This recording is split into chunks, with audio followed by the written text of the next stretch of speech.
Senador na nawagan naman kay Pangulong Bongbong Marcos na sertipikahang urgent ang 100 pisong taas sahod. Ito'y para sa agarang pagkapatibay at hindi daw po maabutan ng pag-asara ng 19 Congress. Babalita naman po yan ni Mean Corvera. Mean? Kinakalampag ng mga senador si Pangulong Bongbong Marcos na sertipikahang urgent ang panukalang 100 pesos legislated wage increase. Nangangamba si Senator Joel Villanueva na maabutan ng pagsasara ng 19 Congress ang pagpapatibay sa panukalang batas. Pasado na ito sa Senado pero nakapending pa sa Kamara ang bersyon nito na magbibigay ng 200 pesos wage hike sa mga manggagawa sa pribadong sektor.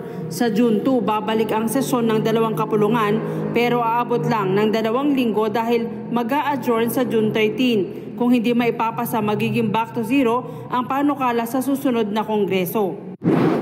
Inaapila sa ating mga counterparts dun sa Kamara de Representantes na ipasa din po ito nang sa ganon maibsan yung kalunos-lunos na situation ng ating mga manggagawa na talaga namang napakahirap ng sitwasyon nila. Patuloy tumataas yung bilihin, mas mabilis yung taas ng bilihin kaysa sa pagtaas ng kanilang sweldo. Bagamat we appreciate and welcome yung mga ginagawa ng ating mga regional wage boards, patuloy yung wage increase ng iba't ibang rehiyon sa ating bansa. Ngunit sabi nga nung isang pelikula sa Pilipinas, di ba, tinimbang ka, ngunit kulang. Parang kulang na kulang pa rin talaga. So what's 100 pesos daily wage increase? Maraming mga pag-aaral na sinasabi na talagang masyadong mababa yung ating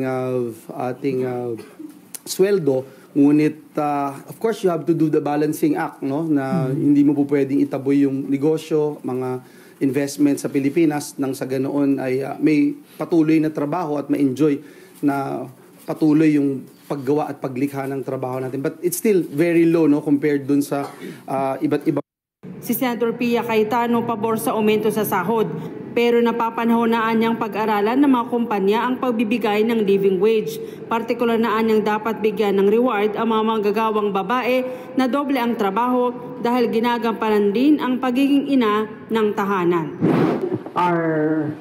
The heart and soul of the home, but they are also the unpaid and unseen workers. Unpaid work and sometimes unseen. Kaya mga tatay, mga kids, batiin nyo naman yung mga nanay nyo because they are working mothers even when they're just working in the homes. And awagan ko is that bigyan talaga ng living wage ang mga kababayan natin. But of course, I have a special emphasis on women kasi nga dual role parati sila. Trabaho sa bahay, tapos nagsisika pa sa labas ng bahay para kumita pa para sa pamilya nila.